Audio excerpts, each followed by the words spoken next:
শোন ভাই, এবার আমরা ভেবেছি বাজেট কম, তাই মারা আমরা ভেবেছি এবার বাইরে যাবো না, আমরা মাঠে ফিস্টি করবো। তাহলে ওরা পিকনিকে কি মেনু থাকছে? দেখ ভাই, এবার বাজেট কম, তা আমরা পটল ভাজা, বেগুন ভাজা, গোবিন্দভোগ চালে খিচুড়ি করবো। বালের পিকনিক লেওড়া করবো না লেওড়া, তোর দাদুর পটল ভাজা তুই খা লেওড়া, আমি চললাম। ওইসব বালের পিকনিক করবো না লেওড়া, যেখানে মাংস নেই, মদ নাই, ডিজে বক্স নেই। কে বলেছে মদ হবে না, মাংস হবে না, ডিজে হবে না? পয়সা দে, সবকিছু হবে। যেমন গুড় দিবি সেরকমই মিষ্টি হবে। বল ভাড়া কত টাকা দিতে হবে চান্দা? বেশি না, সবাই মিলে 1000 টাকা করে দে, তাহলেই হবে। তার সঙ্গে 750 থাকবে তো? এর পাড়া 700 কি রে? বাংলার ছেলে বাংলা খাবো। হেৎ, আর ঝামেলা করছে। বাংলা থাকবে, 700 থাকবে, তোরা খালি 1000 টাকা করে দে, বাদ বাকি আমি দিয়ে দেবো। হেই পচা, কত কলমের হিসাব করতো? 10টা বাংলা, 5টা 700, আর জেবিএল, আর 5 কিলো পোল্ট্রি হিসাব করতো। শালা ভাত মাংস ডাল কি হবে না? কচি ছেলে বাড়া, ভাত খাবে ভাত, ওটা ভাত ফাত কিছু হবে না। তাহলে এটা রইলো, কাল সবাই মিলে আমাকে 1000 টাকা চাঁদা দিয়ে দিবি। টাকা করে বললো, হাতে তো 1 টাকাও নাই। বাবাকে একবার বলে দেখি। বাবা শোনো না। কি হয়েছে বল বাবা 2024 তো শেষ হয়ে গেল, কি হয়েছে তাতে?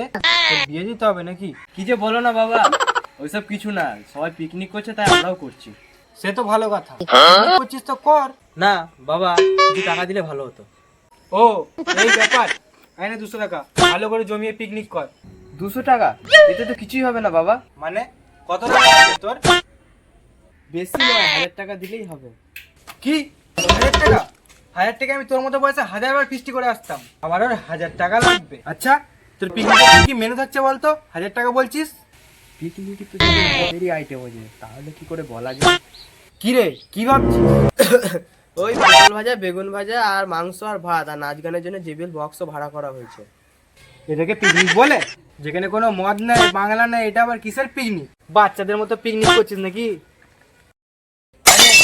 আরে 100 টাকা জমিয়ে পিকনিক কর। আমি ভাবলাম তোরা হয়তো পিকনিকে মদের ব্যবস্থা করেছিস। বেগুন ভাজা, পটল ভাজা, এগুলো তো 1000 টাকা লাগে নাকি? আমাকে পিকনিক করা শেখাচ্ছিস? যা, আমি ভাবলাম অন্য কিছু, আর হয়ে গেল অন্য কিছু। যা ভাই, এবার আমি টাকাটা কি করে জোগাড় করবো, দেখি মাকে বলে দেখি টাকাটা দেয় কিনা। ও মা, মাগো। এই কি হয়েছে রে? ও মা, আমাকে 700 টাকা দেবে? হ্যাঁ 700 টাকা? জানিস হাতে পেছনে কত শূন্য থাকে? তোর বাবা কি আমাকে টাকা দিয়ে রেখেছে? তোর বাপ বেটা বলে কি মনে করেছিস আমাকে? সারাদিন আমি রান্নাঘরে রান্না করছি হাত পুড়িয়ে, কেউ টাকা দাও, কেউ খেতে দাও, শালা আমাকে জ্বালিয়ে পুড়িয়ে শেষ করে দিল পুরো একবারে। মা, তবে আমি টাকাটাই তো শুধু চাইলাম, নেই বলে দিলেই পারতে, এতগুলো কথা শোনানোর দরকার কি ছিল? দেখ বাবু, কানের কাছে ঘানো ঘানো করিস না, আমাকে শান্তিভাবে একটু কাজ করতে দে। এই আমাকে তো কেউ টাকা দেবে না, বাবার পকেট মারা ছাড়া কোনো আমার উপায় নেই।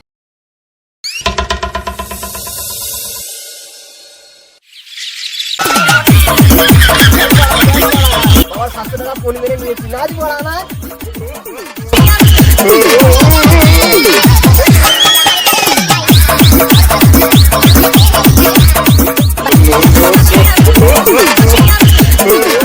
একটু বাংলা পেটে ঢেলে তারপর আবার নাচ করবো। চল সবাই সারি চল, সবাই সারি চল।